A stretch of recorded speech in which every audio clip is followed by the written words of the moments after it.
Welcome back to Slow News Day. I'm Steve Poikinen. I am here in Boulder Creek, California, where the state flag is the flannel shirt, our state bird is the pit bull, and cannabis is our state flower. Um, I hope that some people made it back from the thing with Jay. I love it when Jason's on. I don't know. I think he's mentioned it, but he's a driver for a living, and he works he's got 9 hour shifts. So he drives for 9 hours, and he ostensibly has 9 hours off. Although he could be on call and immediately go back. And dude will be up for like a solid day, and then kind of crash out for a little bit, and get up and fucking go to work again. It's nuts, and I hope that at some point his schedule mellows out a little bit. It kind of lines up with mine a little bit more. At any rate, um, holy fuck, dude, Nancy Pelosi. There's been like just a series of cringeworthy moments for people in the Democratic Party from like the start of the California Democratic Convention on, and I will have Pat the Burner on either like late night tonight or tomorrow to talk about it. We just couldn't get on the same page while he was there. Anywho, uh, Nancy Pelosi had this thing where she was talking about uh she was on Jimmy fucking Kimmel of all things, and she was talking about like, well, how do you? I'll try and find it.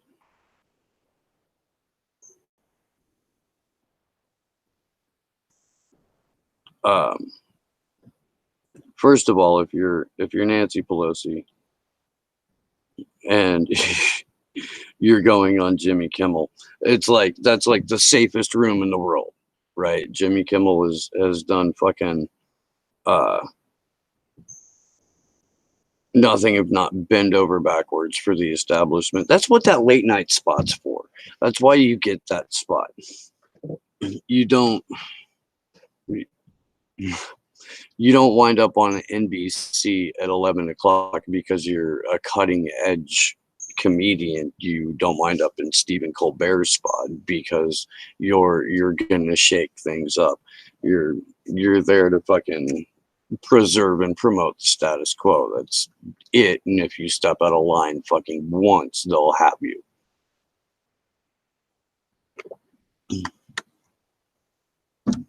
At any rate, um, so Pelosi's on Kimmel. She says, I probably have a better idea as to what the president has to be accountable for than anyone.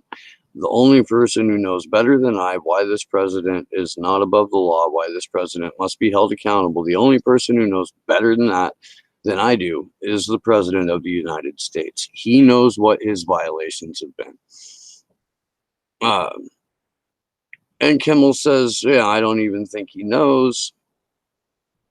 I think they sometimes do things and then go, oh, that's not allowed, and then go figure out what it was and how they can keep it quiet. We'll come back to that. Pelosi says, you know what really bugs me about that? Because when you see what they said, oh, I didn't know. I say, how do we explain that to kids in the hood when they're approached by law enforcement and they say, well, I didn't realize that I was supposed to do this or that. They were supposed to know, but these very wealthy people with high priced lawyers can get away with saying, I don't know.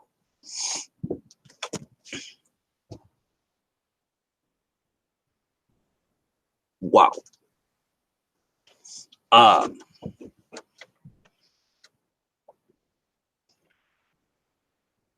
wow. All right. First off, why do you automatically assume that kids in the hood are going to go with the how was I supposed to know? How did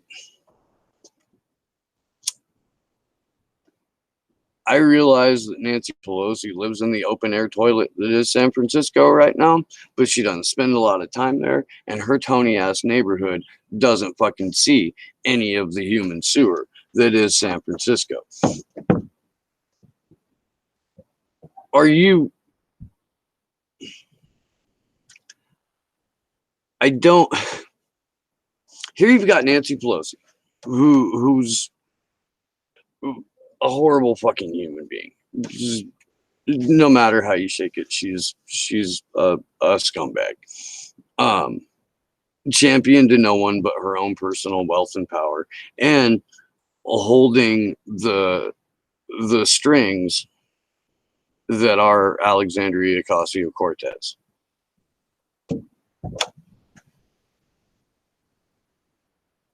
Nancy Pelosi has said that she doesn't see impeachment as a viable thing. It's a bad political move. I happen to agree with that. Not for the reasons that Nancy Pelosi does necessarily, but I do happen to agree that impeachment is a stupid move for the Democrats. She's Speaker of the House, and she is ostensibly in line to the presidency. And if she saw a way there, she would do it. I think we had this conversation with Jason the other night. My point being, if she saw a way to impeach Donald Trump that would go past the House of Representatives, she saw a way in the House to impeach him in the House, she would probably go ahead and do it. Here she is saying, I know he's a crook. And only he knows better than me how many things, how many laws he's broken, what he's done with this, that, and the other, which reinforces the point that I have made on this show before and on other people's shows, that if the Democrats could impeach Trump for anything that they weren't themselves already guilty of, they would have done that. They would have hung him with it.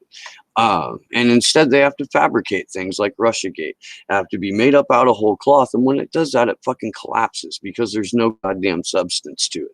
So, of course, it would be a bad political decision because they would be doing it in a year where they're ostensibly supposed to pick up the White House again, supposed to have some sort of blue wave, although the last blue wave really hasn't done shit. They passed PAYGO and Trump's military bill. Good for fucking them.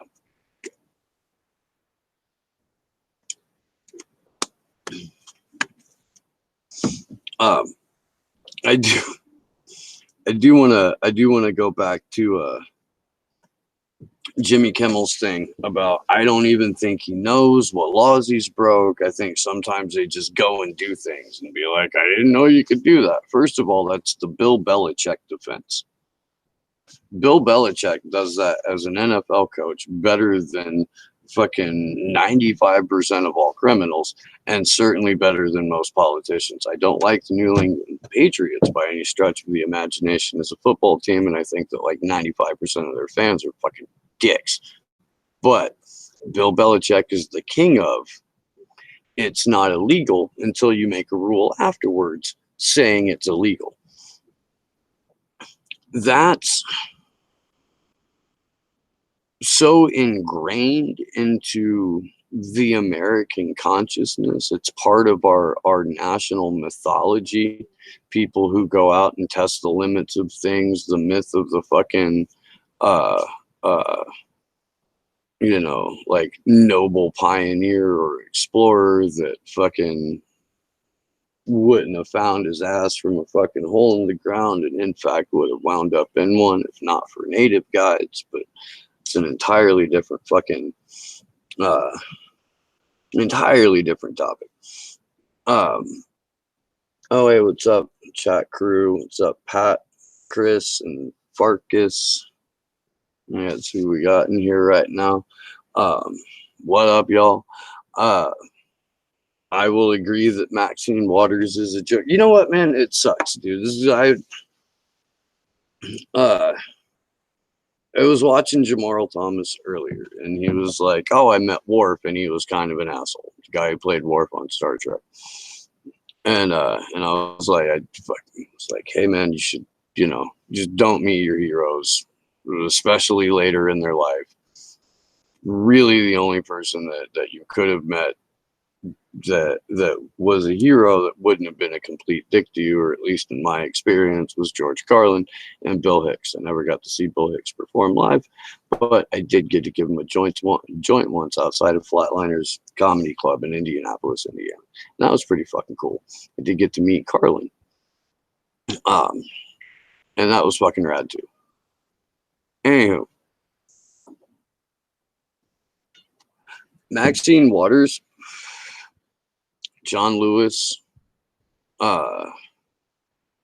Reverend Al, Jesse Jackson.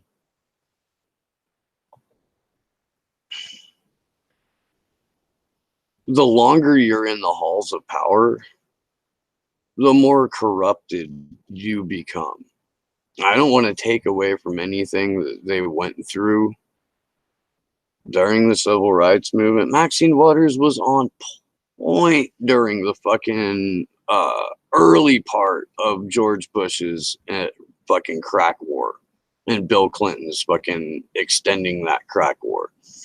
Maxine Waters was a badass on that, dude. She fucking she brought heat like every single day.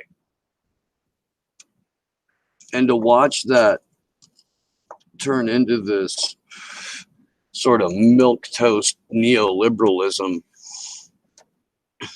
unequivocal support for the empire, it's like meeting your hero over and over again in real time, and it's just, I agree with you, Pat. I don't trust Jesse Jackson any further than you or like David Hogg could throw him. I don't. I feel the same way about Al Sharpton. I don't know. To me, going and eating at Sylvia's with Al Sharpton is a signal that you're willing to work with the establishment. And Bernie Sanders has done that twice now.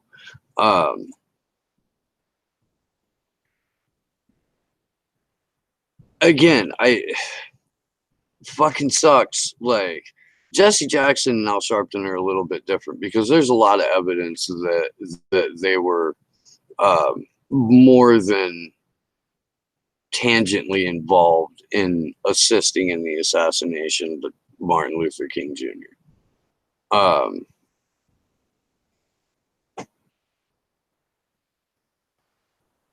Yeah, I don't know if it's been that he's been an opportunist or that he's been somehow in the right place at the right time every time that somebody gets arrested or shot.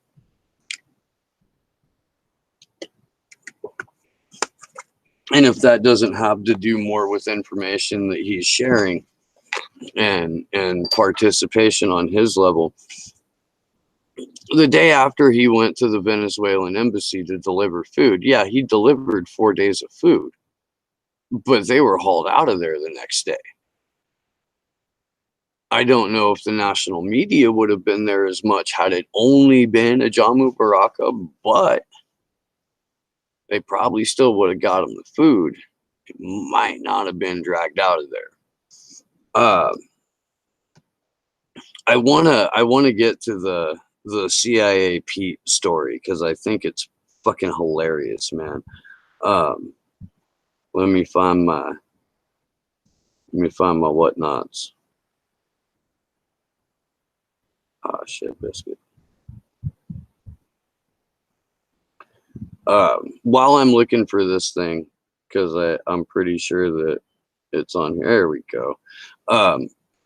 I'm sure you guys have seen a little bit about what's his name? Delaney? I think it's Delaney. Tom Delaney getting booed for speaking ill of socialism at the California Democratic Convention. He got booed for a solid minute straight.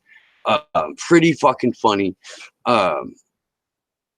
But also a big indicator of why Joe Biden didn't show up, why Elizabeth Warren didn't stress on her capitalist bones as much, why everybody was kind of more pandery even while they were walking back their support of Medicare for all. The California Democratic Convention, for as progressive as people want it to be, when it came time to elect the new party leadership, they went with Rusty Hicks, who was in the process of signing a backdoor deal with an oil company, because he's the head of a California labor department or fucking labor movement.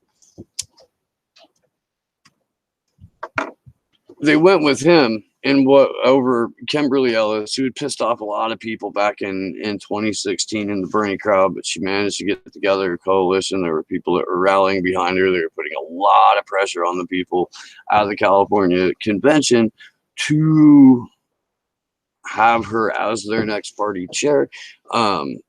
I'm going to find out more about this, but it seems like what was heavily contested wound up going massively in favor of Rusty Hicks when it came down to it. And it seems like it's a foreshadowing of some more outright fuckery in the California Democratic Party. I don't understand why anyone would think that we hold free and fair elections in the first place. We're still missing at least 600,000 or 700,000 NPP ballots from 2016. Alex Padilla is still the Secretary of State. Even George Pallas, well, not even, or Greg Pallas, but Greg Pallas specifically called him out just recently. If anyone has Greg Pallas here, send him my way. I'm gonna hit him up too. I would love to have him on the show. He's one of the people that does real work, and he would be one of the first people that would be silenced were Julian Assange to go down.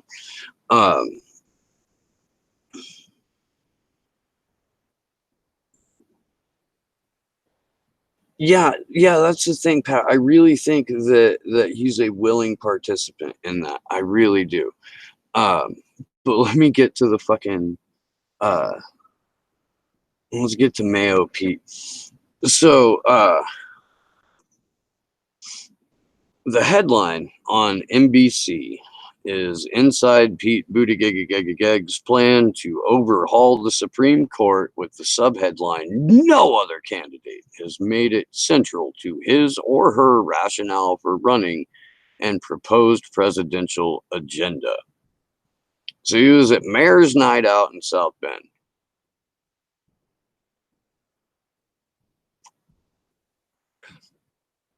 Pete Buttigieg has talked about his plan to overhaul the high court since his first days as a candidate. In short, he calls it expanding the number of justices from 9 to 15, with 5 affiliated Democrats, 5 affiliated with Republicans, and 5 apolitical justices chosen by the first 10. That's the short version. So Pete wants 5 corporate judges and 5 far-right corporate judges to then decide which 5 of their friends they want to bring into the party.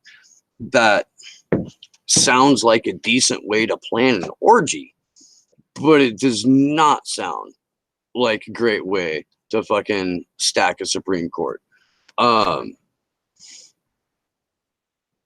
I do know that that sounds like the most fucking authoritarian thing you could possibly do, and another way to just add layers and layers more fucking time and stress to the process. 15 justices, I get it. I get that there's partisan frustration because the Democrats didn't get to stack the Supreme Court the way they thought they were going to, because they for some fucking reason really thought that rigging a general election was going to be just as easy as rigging a primary. I guess hubris is a fucking hell of a drug. Um,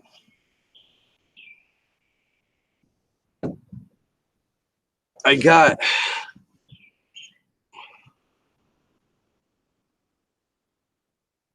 15 Supreme Court justices. Just seems like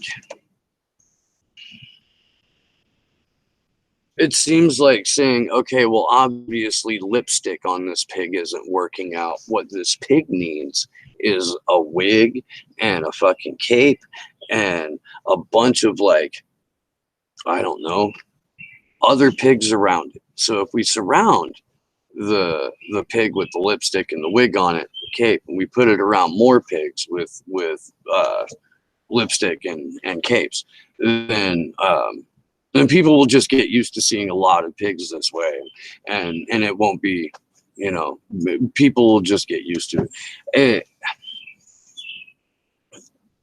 Again, I understand being pissed off because you didn't get to stack the court. We know from what's his name, Brian Schatz, the representative, I believe, from Hawaii, who was smart enough to be quoted in Huffington Post as saying, yeah, in hindsight, we really probably could have done a lot more to secure Merrick Garland's seat on the Supreme Court, but we thought we had the election and we wanted Hillary Clinton to be able to pick as many Supreme Court justices as she could. When you plan for this, when you plan to punt and it backfires on you,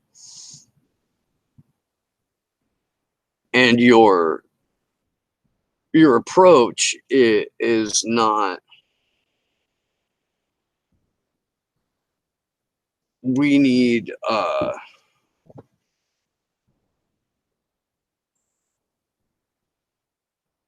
different way to handle our judicial nominees. Your approach is to add more to the mix. You're not doing anything except for giving some lawyers some more political ambition. I know for a fact that that's not a great idea. Yeah, I don't. Pat, you bring up a great point. It was a conservative court that passed Roe v. Wade. It wasn't a quote unquote liberal court. You can see that reflected in the very impassioned speeches Joe Biden gave in terms of wanting states to be able to overturn Roe v. Wade in their own right, and how he thought that Roe v. Wade went too far. What got the conservatives going, and this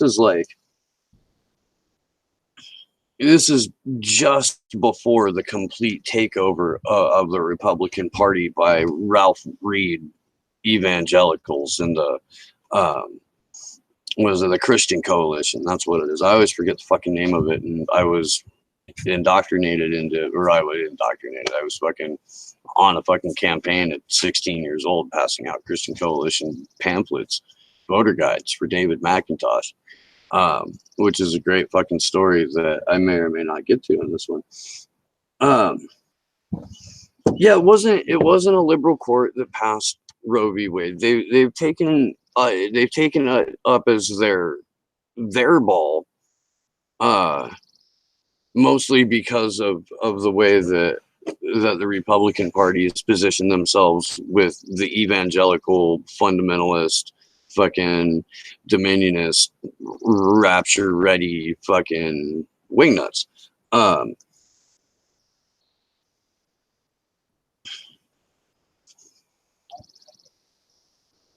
What it ultimately is about, in one way or another, is, you know, do you, from the establishment's viewpoint,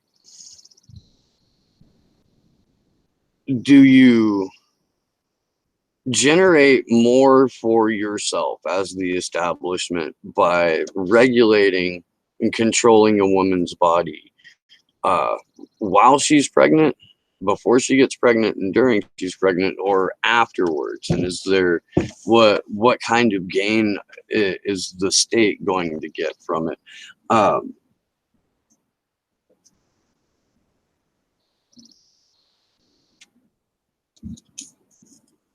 I think you would be hard pressed. I think you would be hard pressed to find a Supreme Court completely willing to overturn Roe v. Wade. You would have to get 100%, like, the court would have to be more religious than anything, and I don't know if it is at this point. I know there's some fucking far right activist, strict constitutionalists that would like nothing more than to strip the rights of the people that they view as their lessers. But I'm not entirely sure that Roe v. Wade is included in that for those particular justices.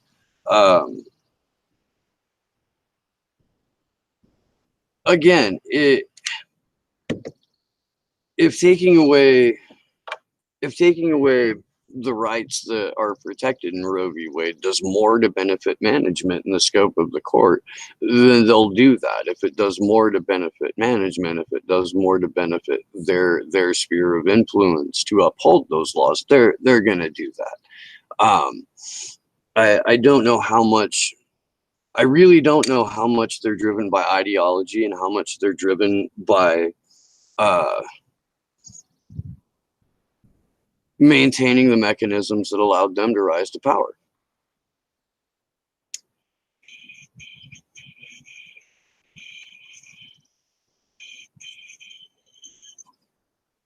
By the way, this is still the shatter that one of the viewers of the show laid on me like a while ago now. Fucking that stuff is yummy.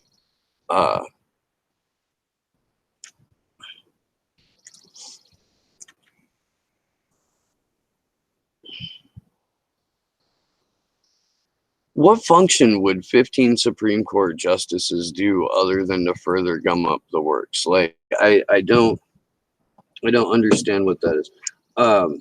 No, I don't vote based on Supreme Court appointments either, man. I don't, Pat. I don't.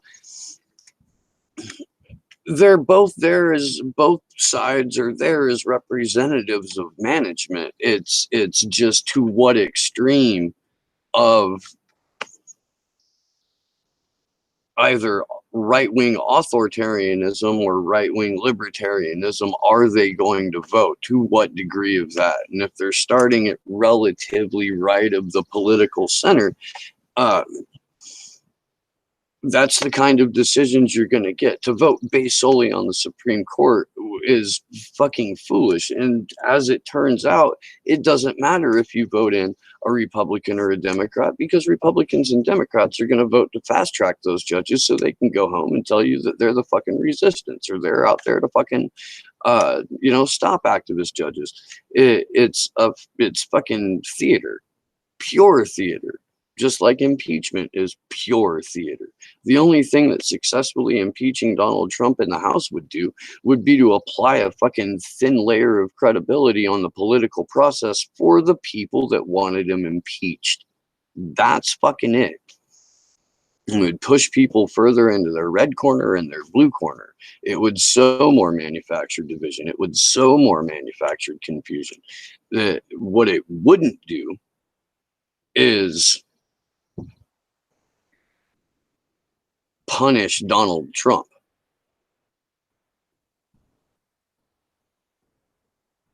I've donated to we both my wife and I, we donated $5 to the Sanders campaign, we donated $5 to Tulsi's campaign, and we donated $5 to Gravel's campaign apiece. Again, as illegitimate as I believe the process is, I do believe that we need those voices in the ears of Mockingbird media consumers. People are starting to like talk, not that they're 100% politically activated, but they're starting to at least pay tangentially more attention to the process as it gets more ratcheted up and cartoonish. Um, Granted, their information is usually wrong, but you can kind of like start a conversation based on that. I don't know why you would donate to the DNC. I don't know why you would donate to them as an organization. I don't know why you would donate to the DCCC as an organization unless you were trying to secure or peddle influence. That's the only reason you would do that. They're private fucking clubs. Yes, they manipulate uh they manipulate the fucking vote. It's a rigged vote. Um, but why you would donate to them as a citizen is fucking, yeah, that's beyond me. It did allow for Jared and Elizabeth Beck to sue the DNC on behalf of Bernie Sanders supporters for fraud. And because of that, we got to find out that they don't think they're under any obligation to hold a free or fair election process. They could pick the candidates and fucking smoke-filled back rooms if they chose to. And donating to the DNC in no way guarantees that your money is going to go to your preferred candidate.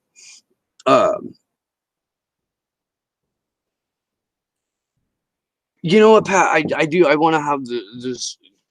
I Tulsi Gabbard. The measured approach, the mellow approach works with a lot of people. I do just fucking like want to see her give an entire speech like she's not running for president of Fresh Air on NPR. I just once, and then like I'll be good, but just once I want to see her fucking really get at it. Maybe, I don't know, man, maybe uncomfortable truths are best delivered in a slow monotone. I don't know. I don't.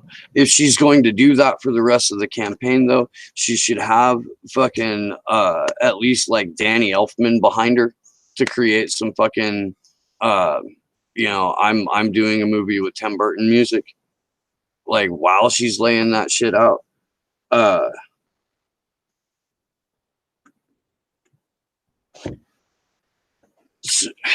I Farkas Garby. I've said this, man. I've said this. My biggest two problems with Tulsi are that she is a self-admitted hawk on terror, and that she supports drone strikes.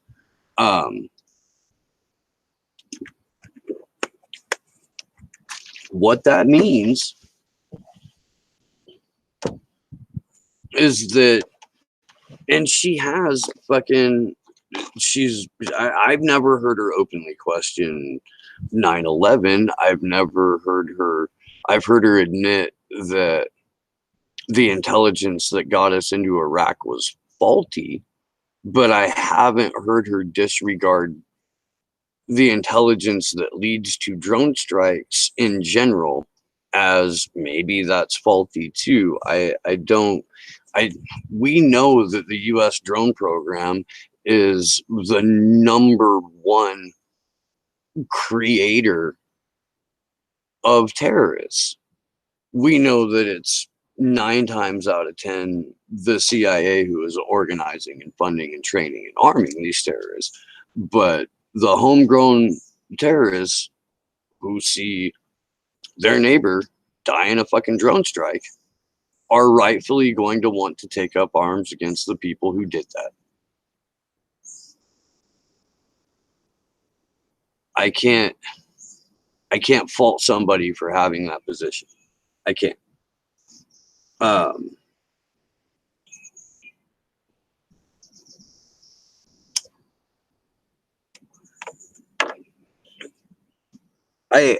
know that overall I agree with more of Tulsi Gabbard's positions than I do 21 of the other candidates. And that was enough for me to send her $5 so that she could get on the debate stage. I do want somebody who is, if not Mike Gravel, who is at least willing to say Julian Assange's name out loud, because Bernie Sanders still can't do that. To say not only should he be set free, but Chelsea Manning should be set free and Edward Snowden should be set free. I want somebody to be able to say that. I want someone who's going to say, yes, regime change wars are bad. And I would argue that all wars are regime change wars. That's kind of how that works. But it seems like she's making a distinction between good war and bad war. And that's something that I'm not on board with, especially if you've got the fucking every single tool of the empire available to you, and you're picking the good generals who want the good war as your fucking chiefs of staff. Like it doesn't jive with me. It really doesn't. I don't. We're not gonna see a truly anti-war candidate. We're not. You're not gonna find anyone who's like, okay, look, here's what we're gonna do. We're going to shut down. And I know Mike Gravel has been saying this, so I'm kind of contradicting myself here. But at this point, Mike Gravel is not going to be on the debate stage. He'll have to pull a Ron Paul and go to fucking Twitter headquarters and like clap back tweet during it. I hope he does. I do.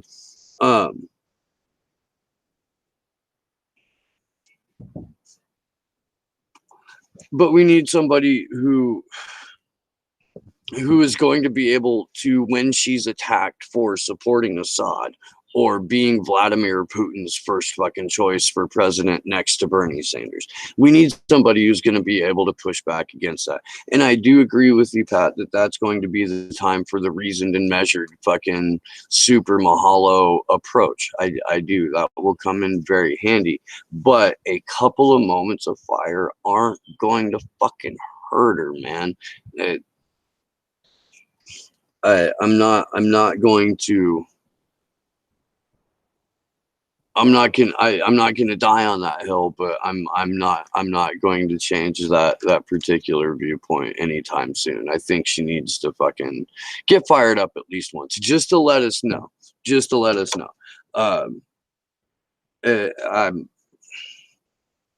I'm for that. I can't keep still clearly, so I appreciate it when other people are animated. What's my beef with Jesse Ventura? My beef with Jesse Ventura is that he's not a lefty. He's not. He was a member of the Green Party.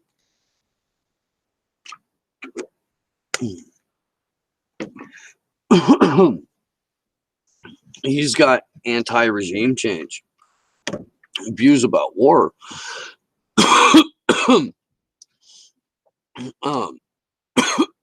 But he's very much on board with venture capitalism. He's very much on board with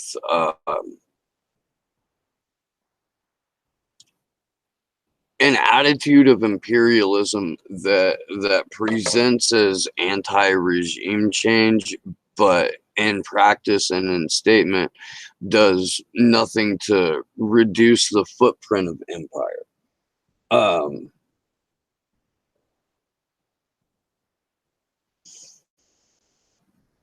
And I mean, really, dude, here's the thing. When it comes down to it, the last thing that anybody wants to see right now is like Joe Biden versus Bernie Sanders versus Jesse Ventura versus Donald Trump.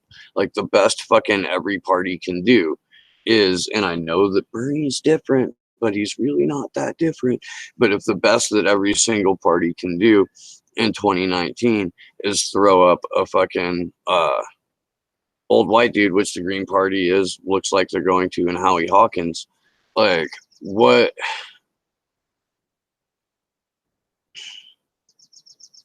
if the Green Party, who had a Jamu Baraka, who had Cynthia McKinney, if the Green Party can't keep reaching out to people who don't look like they're selling you a timeshare, I, yeah, you know, it. Plus, my problem with Jesse Ventura is that, like, Jesus fucking Christ, dude, he's got love out there, but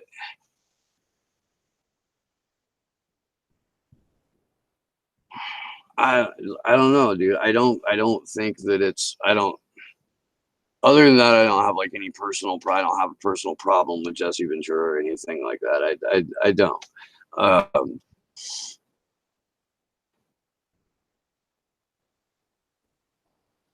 I think it would kind of reinforce the narrative of mine that we live in a fucking cartoon if you had a couple of guys in the WWE Hall of Fame running for president with like the pretend socialist and whoever the fucking libertarian party vomits out there. Does anybody know who's running, who's the rumblings for? Oh, and Bill Weld is primary Trump, who again, another like septuagenarian billionaire white dude.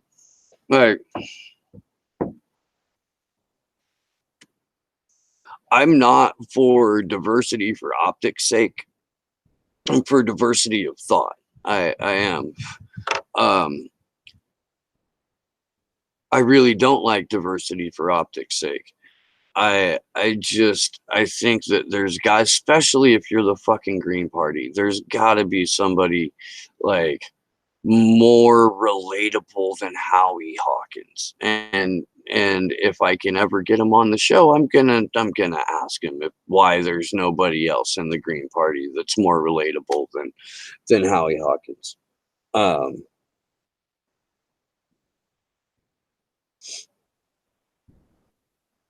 Pat, I've said this on the show before, man. I don't know if the Green Party has a goal. I think the Green Party's goal is to be controlled opposition. That's what I ultimately think. I never got a chance to ask Cynthia McKinney that, but I'm going to if I can get her back on the show again.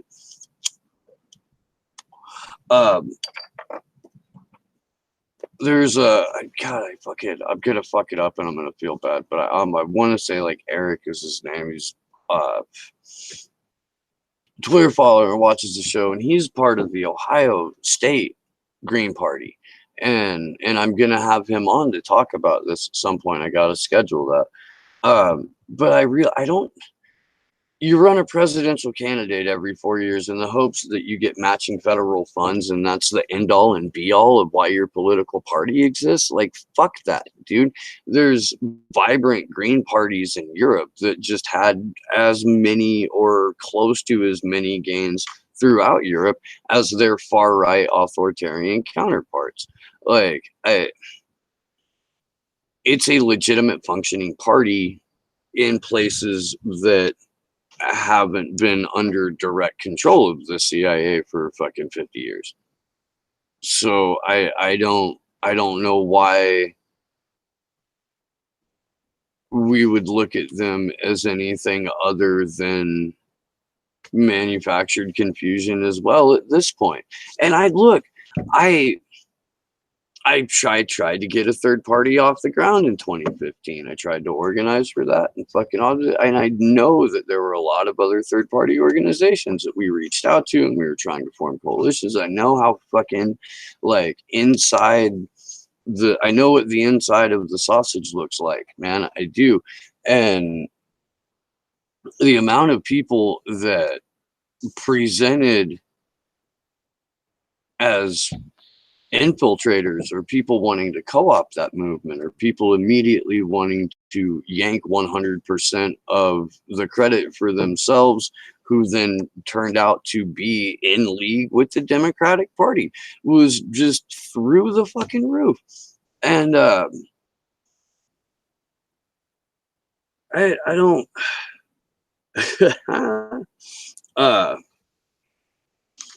I don't know what the fuck the Green Party's doing. I don't.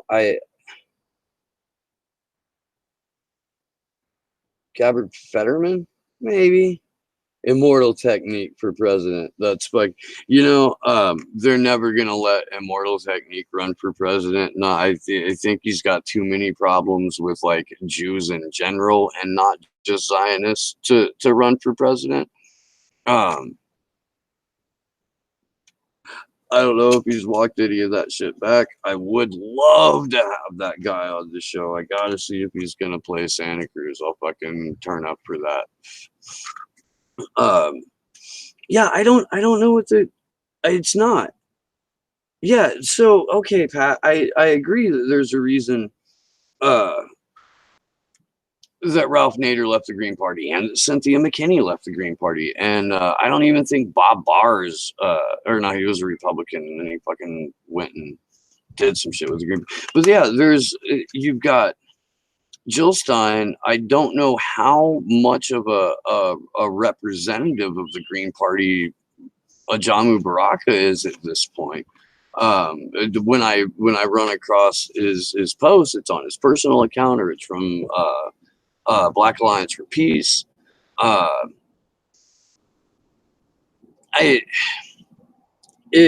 they were doing something that was worthwhile, if they were doing something aside from running for president every 4 years for the sake of maybe getting 5% of the vote and matching federal funds so they could continue to run for president and not put up anybody worth a fucking shit in any other fucking lower house of Congress, like,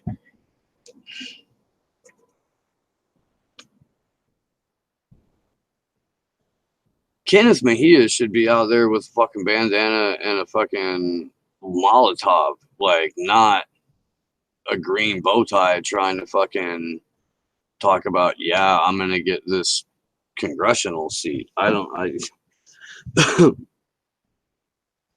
I am also no party preference. So there's Lee Camp had this thing about blockchain voting. And I don't know. I think that if I could trust anybody enough to think that that was secure, I would be for it. I don't know if I could, like, if Sean O'Brien from that I had on the podcast came up and said, "Yeah, dude, blockchain voting is legit. You can do it. There's a ledger. Everyone can see the ledger.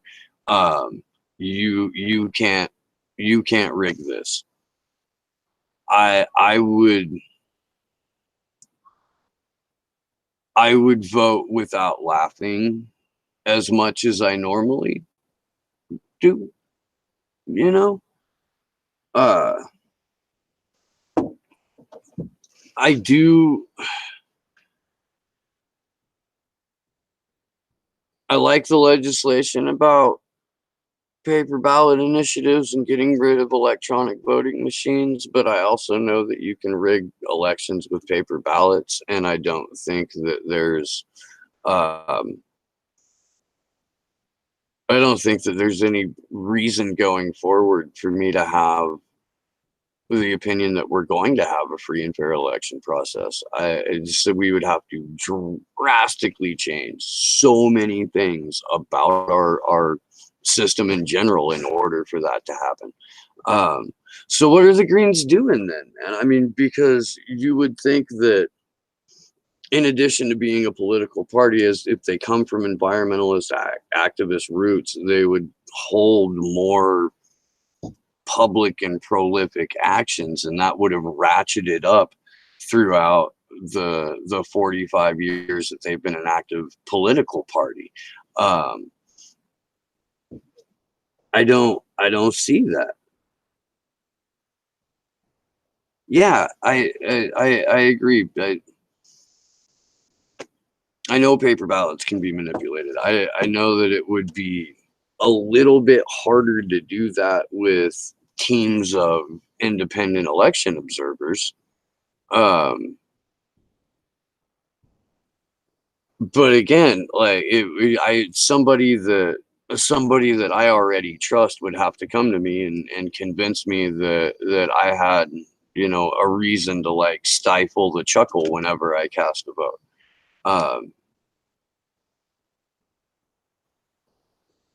It would absolutely take a minute for that.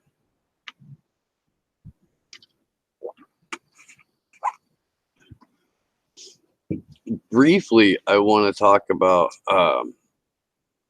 Elizabeth Warren's cringeworthy appearance on the Breakfast Club, and I gotta say, I I'm for the Breakfast Club replacing lunch with Al at Sylvia's, because there's not a lot of like Charlemagne the God doesn't really have much of a fucking filter when it comes to like his bullshit detector's good. It's solid. Um, and Elizabeth Warren was feeding him just nonsense line after nonsense line, walking as far away around the question as she possibly could, particularly when it came down to her and her non-Native Native Americanism. Um, and on why she was a Republican and switched to being a Democrat. Charlemagne the God managed to hold Elizabeth Warren's feet to the fire better than Cenk Uygur and the home of the progressives. Home of the progressives.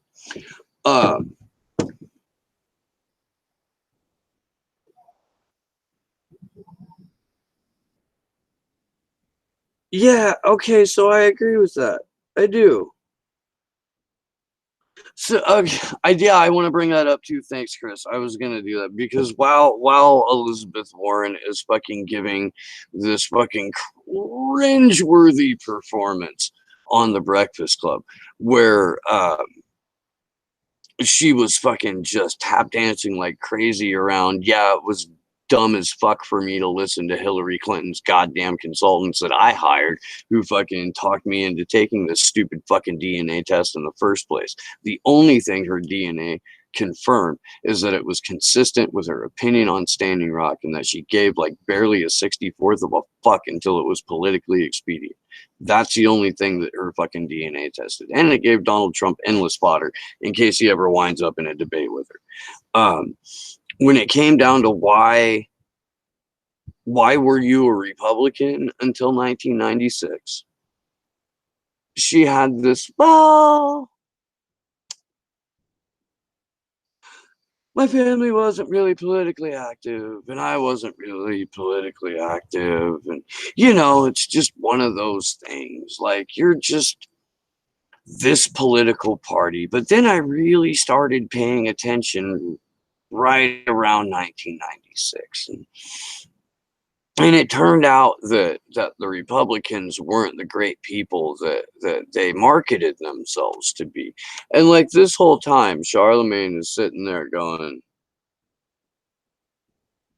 yeah, but no, this is not. So was your family this? Did you made a choice to be this political? When you do that, when you sign a voter registration form, you make a choice right there on the spot. Was your family political? No, we weren't politically. Like, she's just dancing around all this dumb shit because she can't say I'm a Republican and it's not politically expedient for me to be one.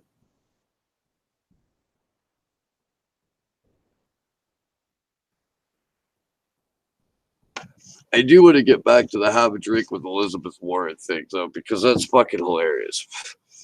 I'm gonna side with Pat Hacker here in that I wouldn't be in a room with her, but they probably wouldn't let me in a room with her anyway. I'm gonna try and cover campaign events with press credentials this summer, but I don't know. I don't, man. I don't. It'll be interesting to see if I get through a background check on that. Anywho, Elizabeth Warren is is throwing a contest, and you can sign up and enter to win to have a drink with Liz. Um,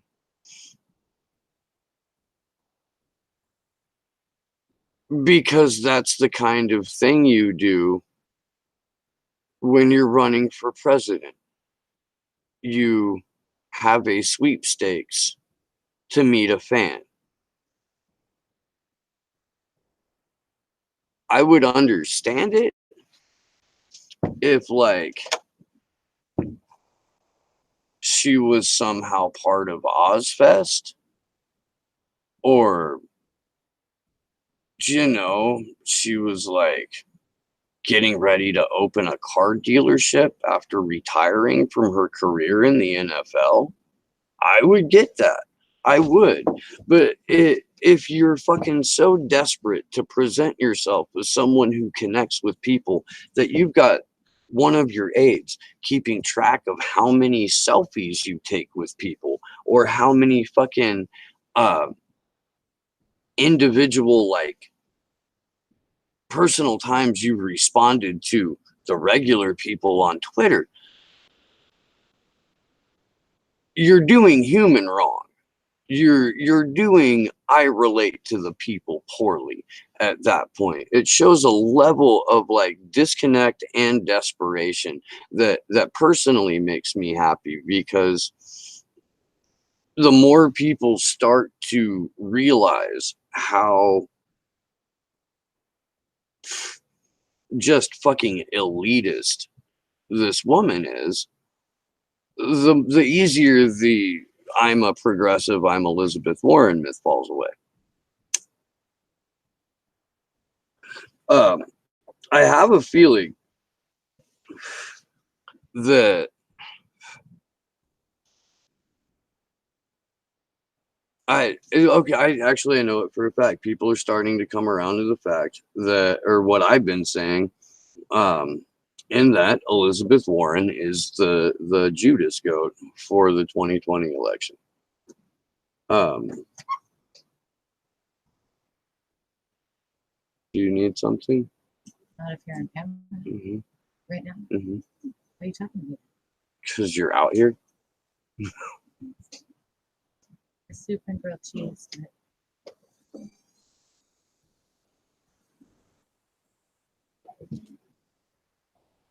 At any rate,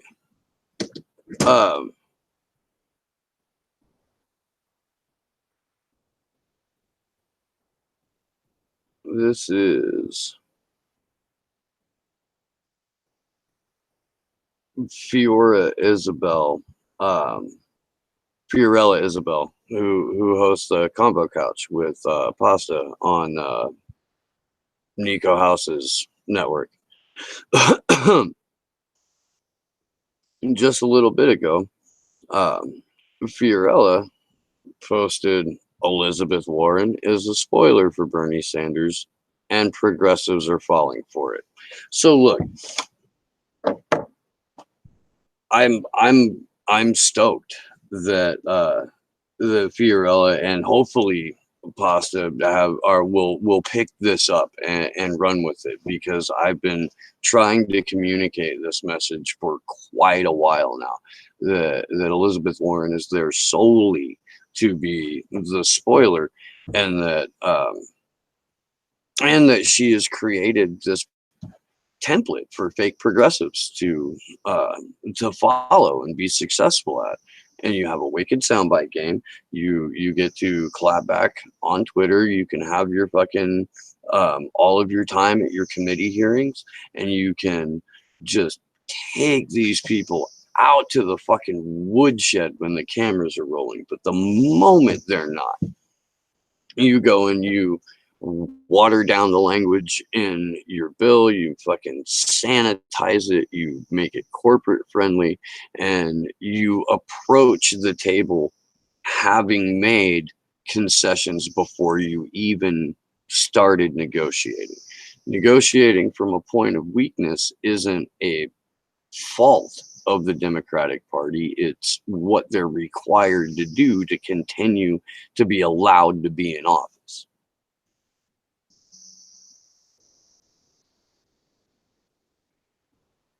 Hey, look, man, if Fiorella is now realizing that even though her network seems to be treating Elizabeth Warren with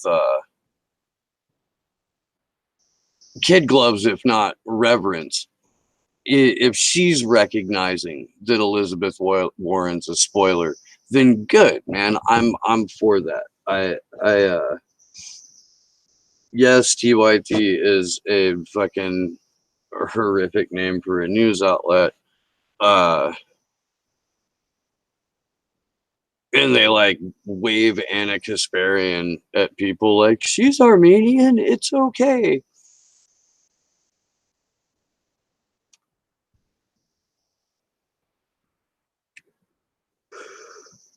Um,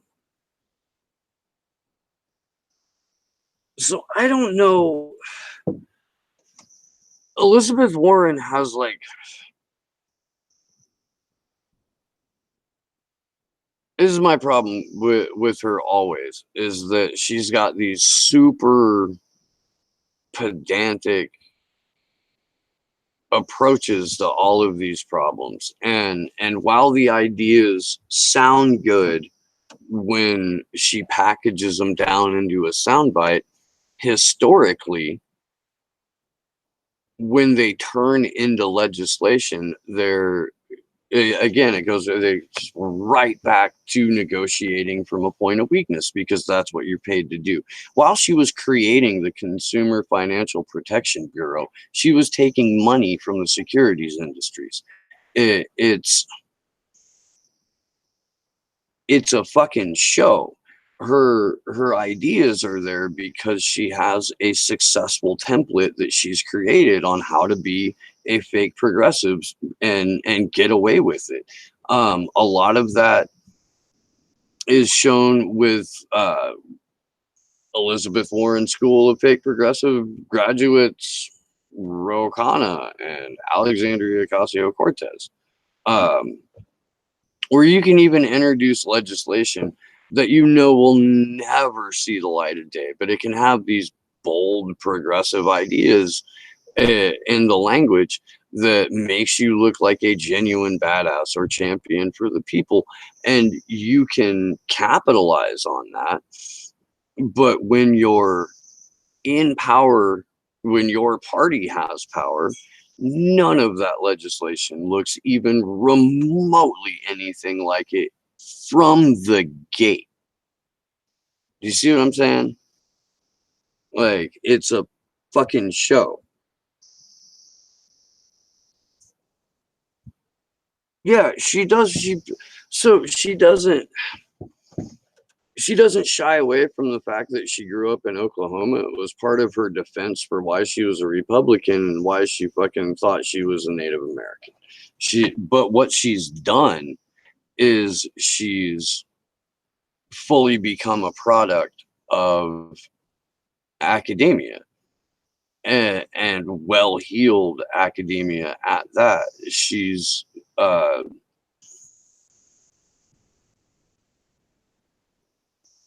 I don't know, man. She's a product, essentially.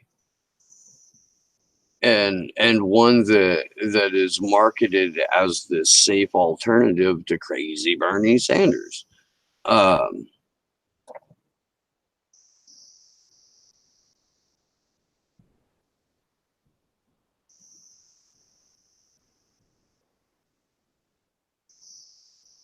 well, the Timbuktu, thank you for hanging out and joining the show. Will the DNC allow candidates like Tulsi to switch their votes to Bernie in the first round of the convention? I don't. I think. I mean, I think so. Again, I mean, even Martin O'Malley had a couple of delegates that he donated to Hillary at the because he dropped out. Um,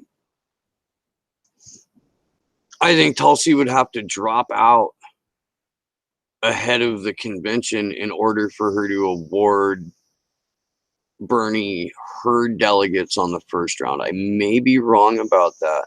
but I think that's the case. It, and if I am wrong on that, please somebody fucking let me know how that process works.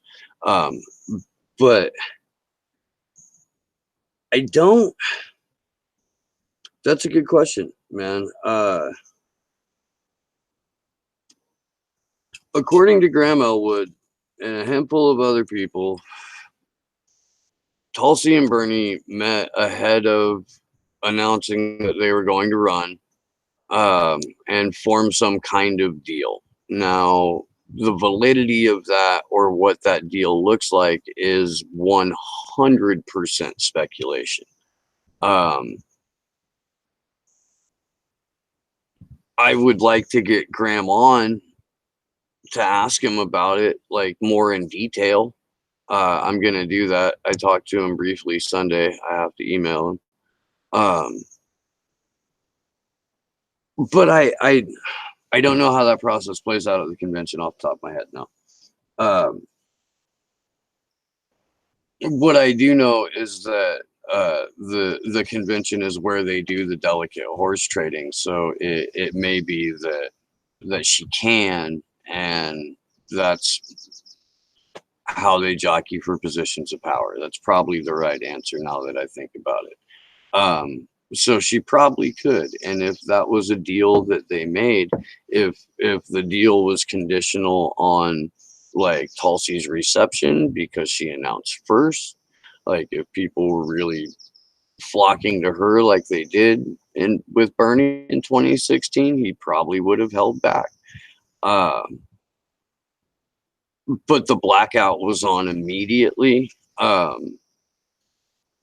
Whatever you want to think about Tulsi as a candidate, I've never been able to wrap my head around the Council on Foreign Relations candidate is also the peace candidate. I've never been able to square that circle. But she's presented at it as it. She resigned from the DNC in 2015 as vice chair. We all know that. They never fucking forgave her for that. That alone was enough for them to warrant for her to warrant the blackout. But the fact that she is going out there and she is saying things like Julian Assange doesn't deserve to be imprisoned or tortured or any of this shit, um, it leads to that, and it leads to hit pieces like why Tulsi Gabbard is Vladimir Putin's favorite candidate, and shit like that. Um, which just goes to show you that even if she is a fucking imperialist at heart, which I'm not saying she is, but even if she is, the the suggestion that regime change wars are bad will get you labeled as a fucking red right now. And a that's the fucking cartoon that we're in. I don't know if you can't waste your vote.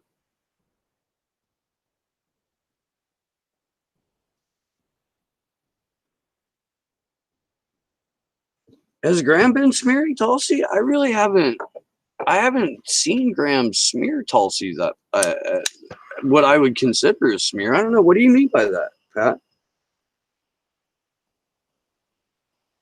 Um,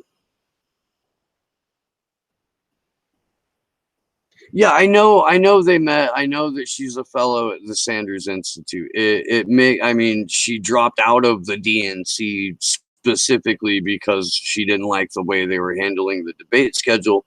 That's what she said in public. I'm sure she had access to a lot more rat fucking than that, but for whatever the sake of maintaining the illusion, I suppose. She used the debates as her reason for stepping down. Um, I don't think that for a moment that Tulsi Gabbard is running against Bernie Sanders. She's running for president and she's serious about that, but she's not out there running against Bernie, and I hope that makes sense. Um,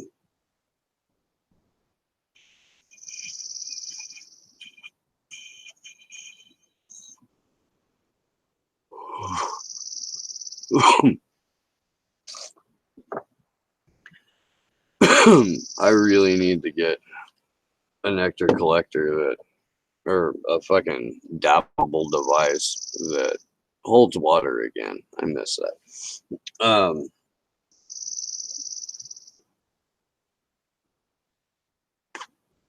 So okay, I think that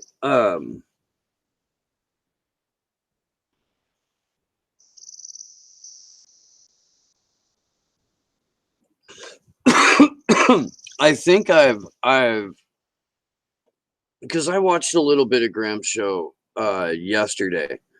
Um YouTube live stream was all fucked up yesterday. I don't like nobody could get it to work until way like, later in the day, and it was kind of pointless at that point. Graham was on Facebook, and I watched some of it. He didn't have a smear approach to Modi to her and Modi at all. It was like incredibly fucking nuanced. So if he did run a hit piece on her early, he's changed his position on that.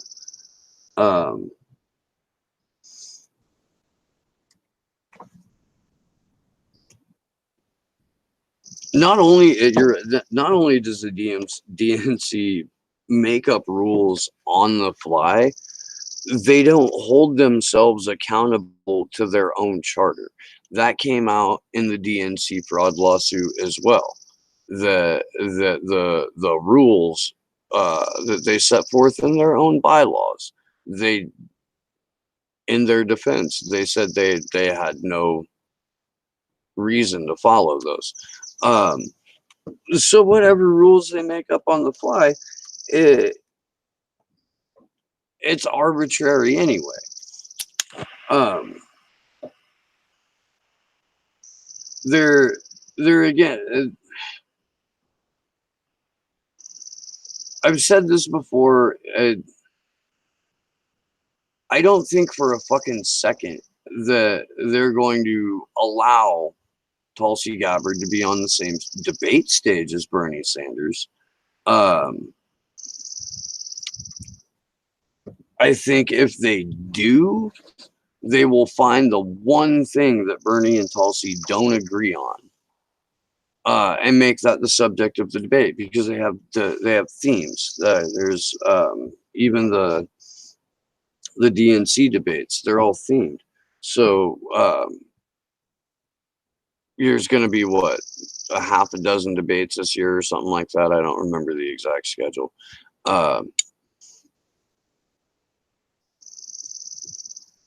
But yeah, they don't want to, quote unquote, lefties on the debate stage.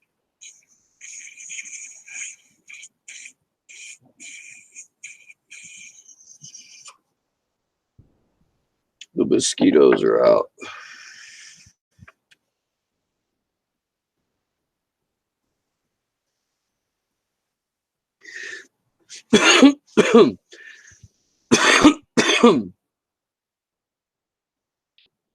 Mystery.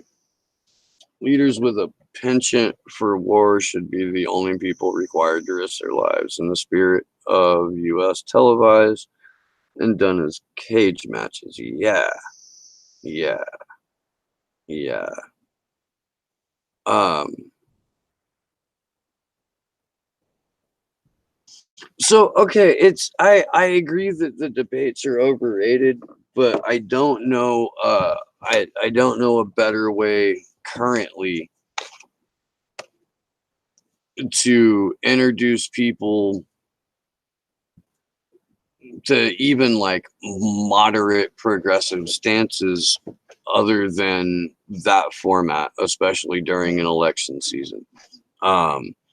I understand that they're not going to get the kind of time that the Republicans with the D next to their name are going to get.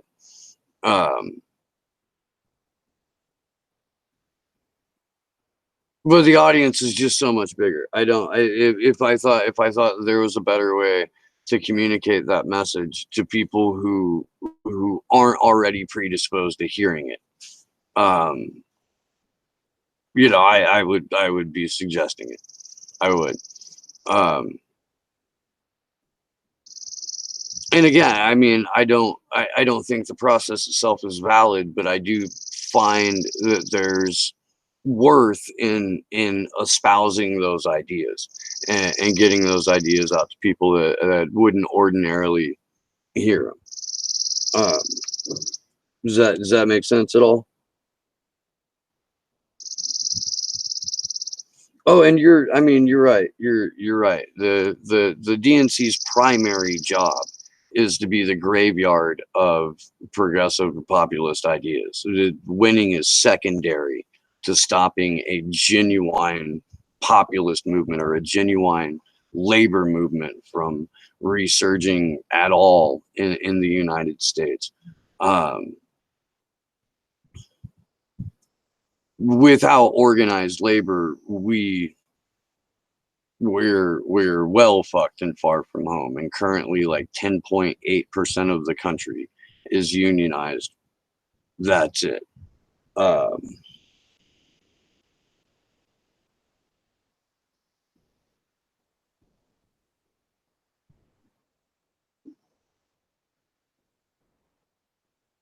oh, Dingo, I've had fantastic herb in North Carolina.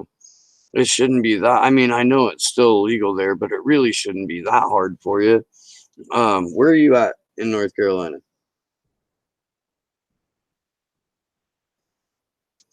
So, okay, Celeste, I've thought about this. I've thought about what would happen if you actually activated the 164 million people that don't vote and you overwhelmed the polling stations.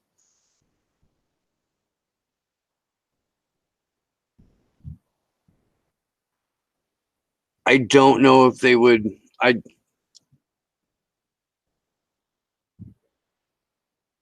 I don't know if that would go. I don't know how it would go down. I think they would fucking. I think they would call it a riot and open fire before they allowed everybody to actually vote. Fayetteville. Okay. Well,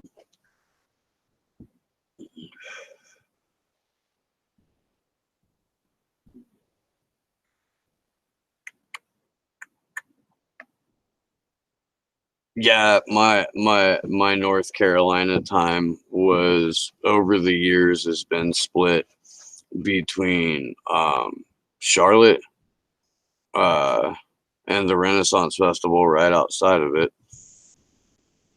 Wilmington, uh and then Boone.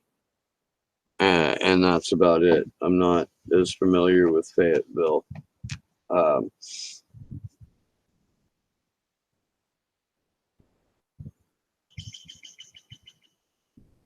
okay, so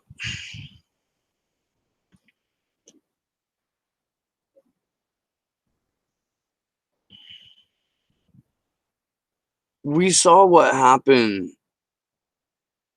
in 2016 when they restricted the number of polling stations. We saw that there were like people that just up and fucking left and we're like, nah, sorry, been here 4 hours, already missing work for this, can't do it anymore, gotta go. um I have not seen uh I haven't seen reports that have said that more polling stations are going to be open going into 2020. Um, I will check on that. Uh, okay.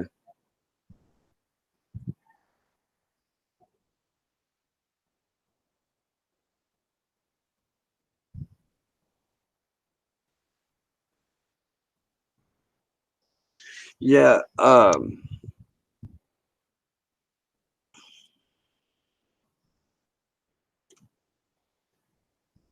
I'm sorry, I just totally fucking got sidetracked trying to read this down, so I'm gonna fucking pick something.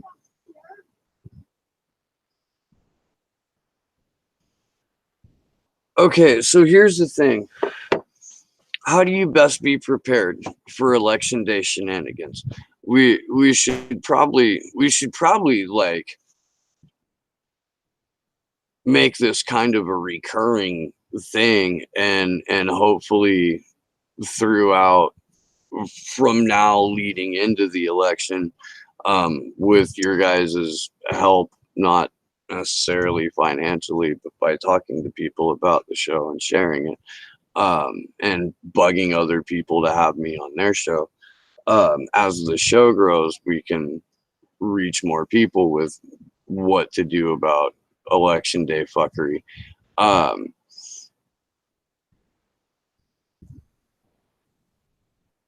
there should definitely be like several planned direct actions for all available scenarios.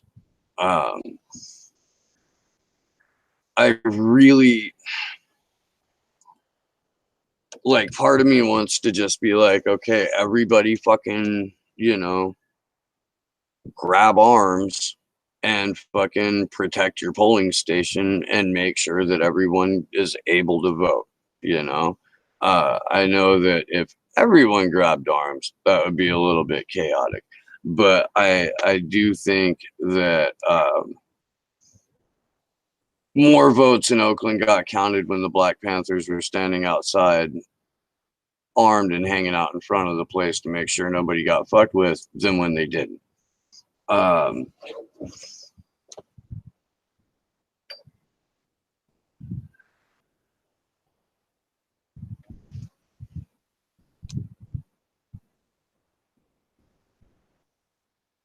Oh, come on. Okay, if Uber and Lyft are libertarian taxis, have you ever been in a cab before? Pat, have you ever been in a cab before? If you've ever been in a cab, your cab driver knows where to get you drugs. The only thing you have to do is convince your cab driver that you are more interested in the drugs than you ever would be going to get the training and going through the academy in order to become the undercover cop that is now in the cab asking him for drugs. Your cabbie knows, and if you're an Uber or a Lyft driver, you know. Uh, it, if you're making less than minimum wage as an Uber driver and you can't get tipped, or you can't get cash tipped, or whatever, however the fuck it works, fuck yeah, you're gonna have a side hustle.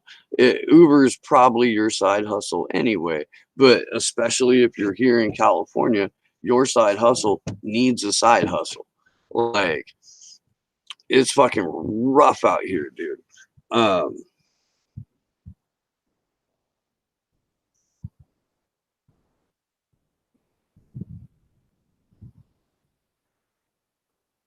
yes, absolutely, Celeste. Every time one of these candidates starts dropping in popularity, they throw another one up. They're going to be determined to push it to a second vote in the super day. Yes, it's absolutely 100% what is going to happen.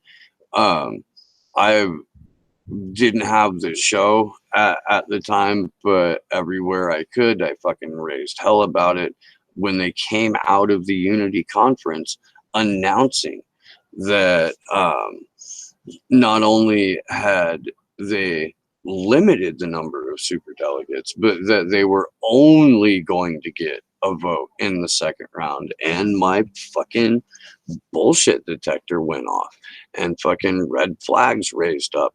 And I went, when was the last time I had a contested convention? Oh, 1972, McGovern.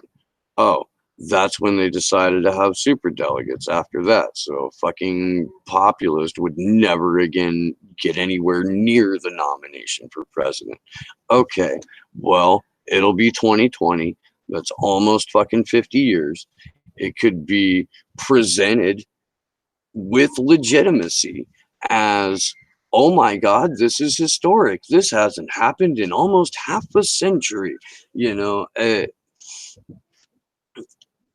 there's room to provide cover for guaranteeing a second round of balloting. Also part of that, moving the California primary up, which looks like it's backfiring, because I honestly don't think that Joe Biden has the support here that the polls say they do. I don't know who they're fucking calling landlines in fucking Brentwood, apparently, and that's it. Like, I don't know who the fuck they're calling. But Kamala Harris, even by their rigged polling, is polling third place in her home state, which I said way back in fucking like October of last year that there was no way in fucking hell that she was going to win her state. I believe that's in an interview with Pat the Burner.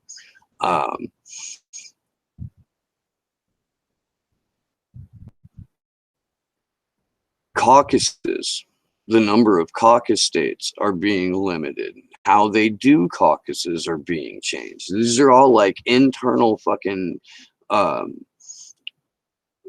like party tweaks that they're doing to make the process that much harder because of the momentum that Bernie Sanders had in 2016. The 23, 24, however many candidates they're going to be, it should, every thinking rational person, and even the rest of the people that fucking watch Mockingbird media, should look at the size of that fucking clown car and go,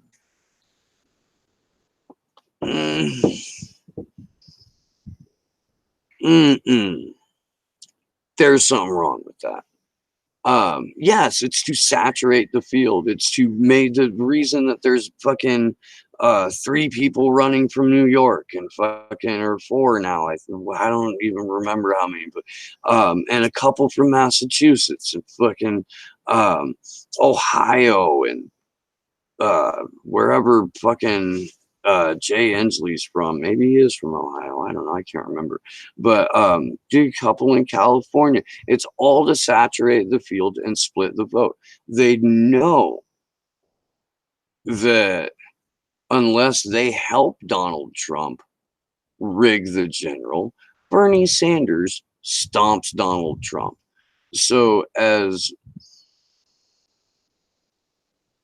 much as I have a problem with Bernie Sanders, you know what? I'm torn about this. Honestly, I'm gonna fucking, and I might lose some of you for this. I don't know.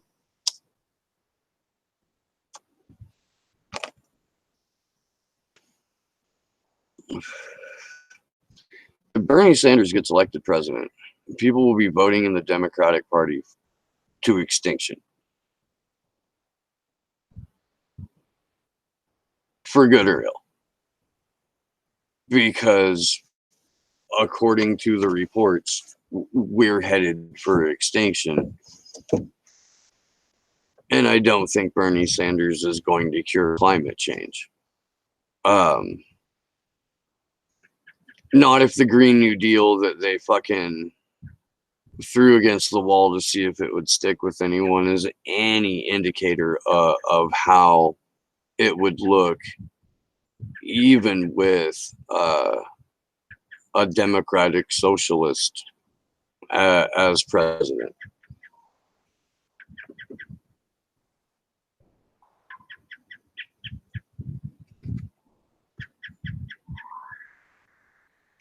Yeah, again, like, and I understand that we don't all have to be, you know, at the same place at the same time. I don't. I know that like everybody is on a completely different path. My hope for myself and my hope for you is that path is towards collective ascension as humanity, so that we can fucking we can get out of this cycle. we need to break the cycle that we are in. A step in the right direction is a step in the right direction. I don't know if it actually is a step in the right direction if it doesn't lead to near immediate transfer of the means of productions to workers. I don't know if it's a step in the right direction if the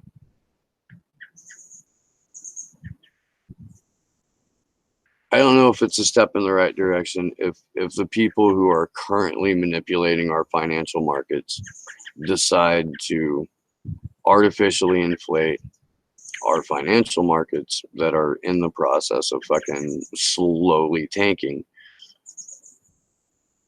for long enough to wreck the economy and blame it on Bernie Sanders, thereby destroying any chance of ever moving the slightest bit leftward until extinction.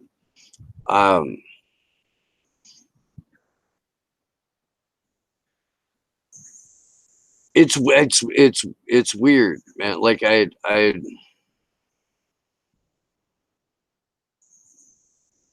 know rationally that you can't have an organized and activated base or a community if everybody has to move every couple of years because they can no longer afford to live in the place that they're living at, be it their location in within that community or having to move entirely outside of that community. I think that in order to see those baby steps happen, it's going to take disengaging from politics at the federal level.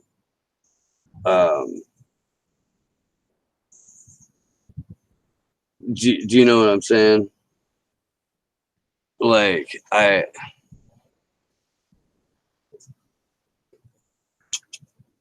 don't see how I don't see how voting in a rigged system inside a duopoly presents a realistic avenue for substantive change.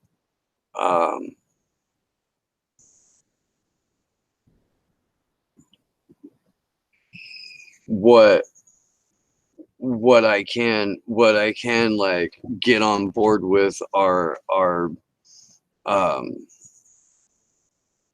movements at a grassroots level that drive whatever change we get out of these fucking demons. I don't know.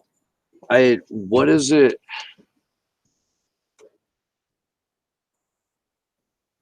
What do we have to base our expectations of a better domestic situation on if there's a President Sanders? Like, are we assuming that not only will he get elected, but he will generate so much momentum at the second tier in the House and the Senate that even though the DCCC is blacklisting consultants who work with progressive challengers to incumbents, even though they have this loyalty pledge floating around that you're not going to primary an incumbent, that there will somehow not be just a blue wave with a momentum election, but that wave will in fact be significantly more green or significantly more progressive or to the point to where there's not just a Democratic majority, but a progressive supermajority that could push through the agenda necessary to reverse course and get us, maybe on the right track to avoiding extinction. And I understand that you have to try.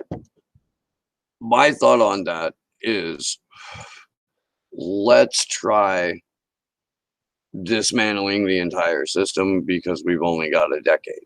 Let's try fucking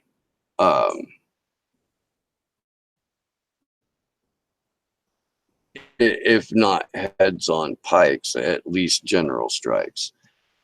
Let's try collectively withholding our labor.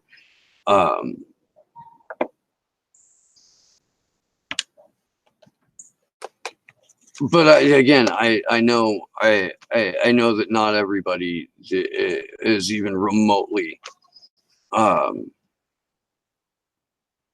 ready to consider that, let alone ready to just fucking jump up and go do it.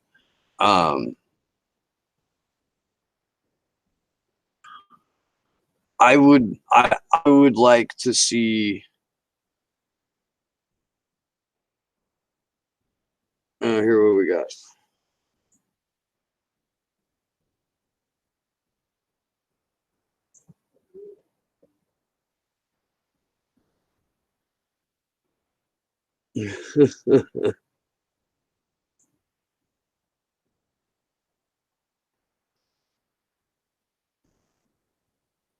Who wasn't popular enough to beat Trump before? Hillary?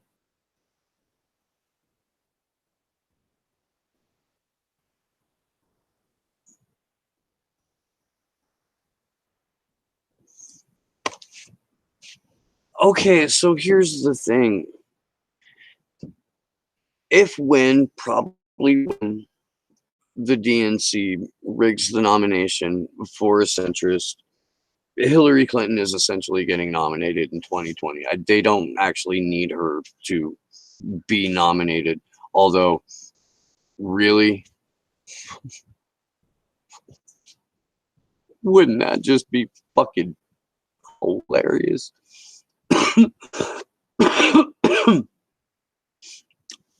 All fucking 22 other candidates in the clown car go through 100% of the motions. They've been fucking promised whatever. They've got all these deals made. They've fucking, done the horse trading. They've fucked over somebody here and there, and and it comes down to it, and the nomination gets stolen from Sanders, and it's the second round, and they're like, and it's Hillary.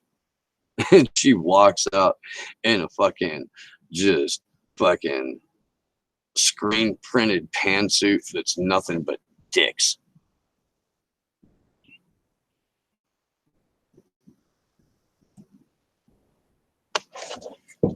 All right, I'll run with that.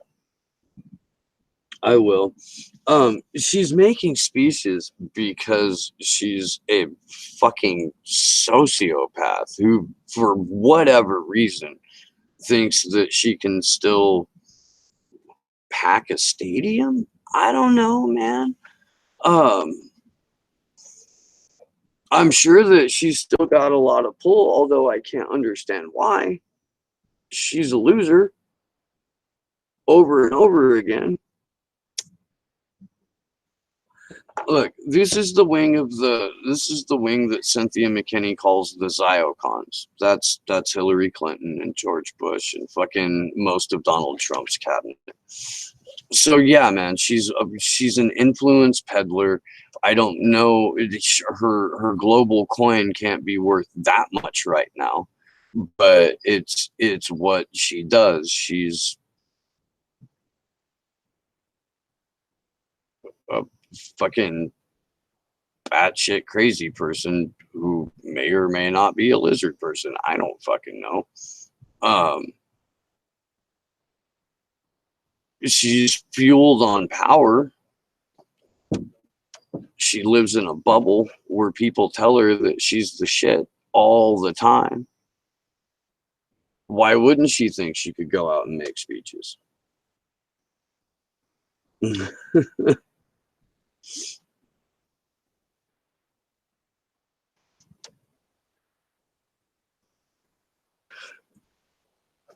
But I mean, back to my question though. You could all chime in if you want. You can hit me up on Twitter with it. I'm at Slow News Day Show. Um, what what are the expectations that people honestly have if Bernie Sanders miraculously makes it through the primary and beats Donald Trump in a general election? Like,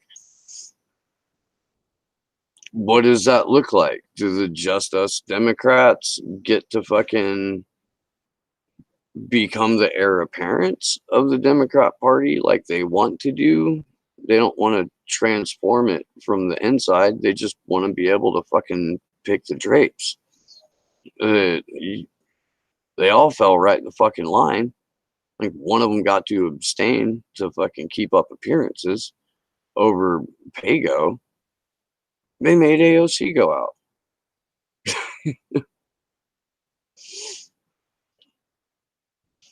What does it look like?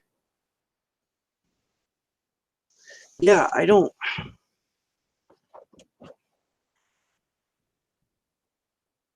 I will be amazed if Bernie Sanders makes it through the primary. I will, and then I'll be suspicious.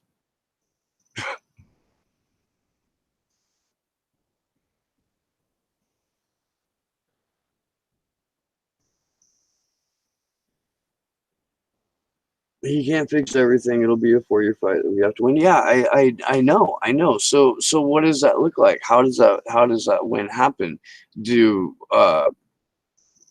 again, is there such a wave election of genuine progressives that will not only unseat Republicans but unseat Democrats?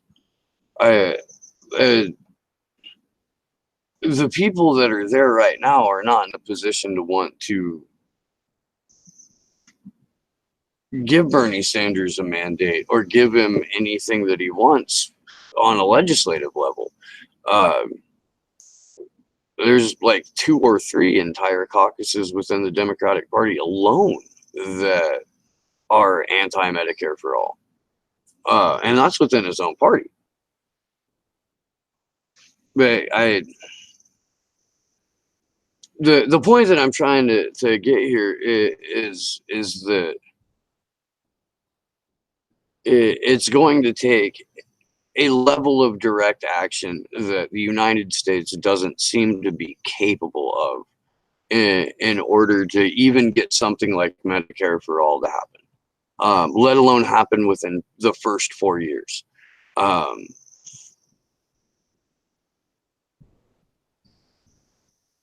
and I 100% believe that the Green New Deal, as presented by Alexandria Ocasio Cortez, is the Affordable Care Act of this time.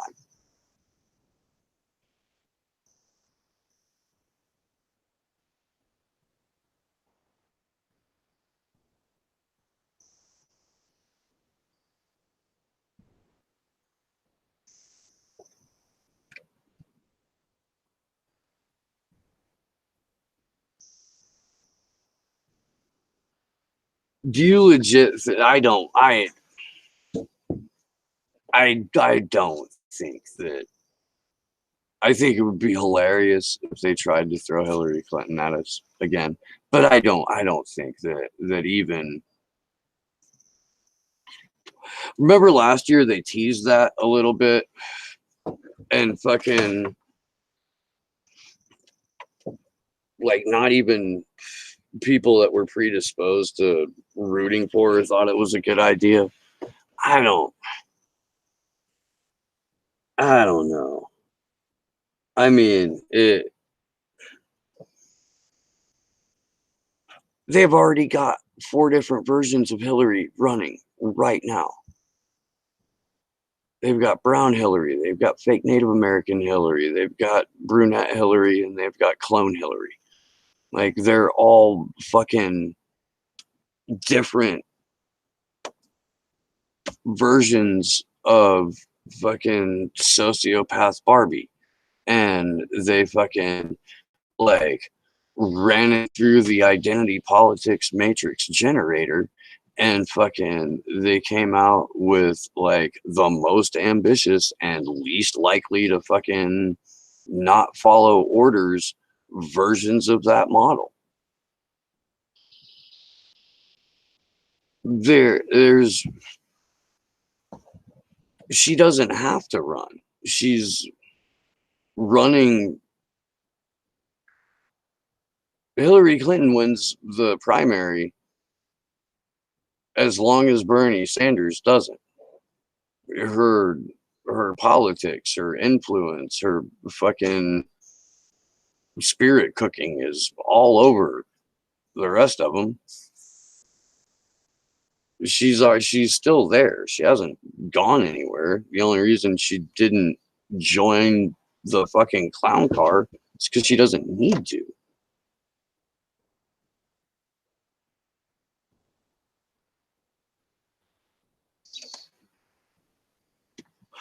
I'll tell you what, if they throw Hillary Clinton at the populace in 2020,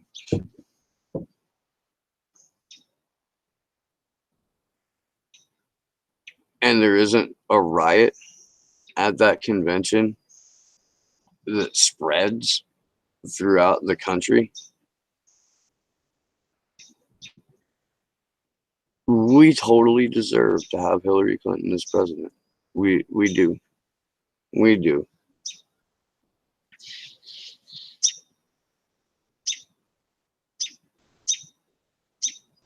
All right, man. I'm getting eaten up by mosquitoes. That's gonna do it for me. I will be back tomorrow. We'll have Pat the Burner with what he did and learned and found out at the California Democratic Convention. Jason will hopefully be back for a longer time. There's a couple other people that I need to get back to. And then Thursday, I'm going to do podcast episodes with Ron Placone and Elizabeth Voss. So we'll have shit, man. We will. Slanging.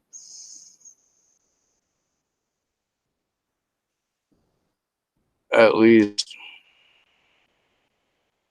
what I believe to be the truth. That's ultimately up to you guys. Much love to everyone for hanging out tonight. I'm very, very grateful that you decided to join me. And until next time, this has been Slow News Day. I am Steve Poikinen, and good luck to us all.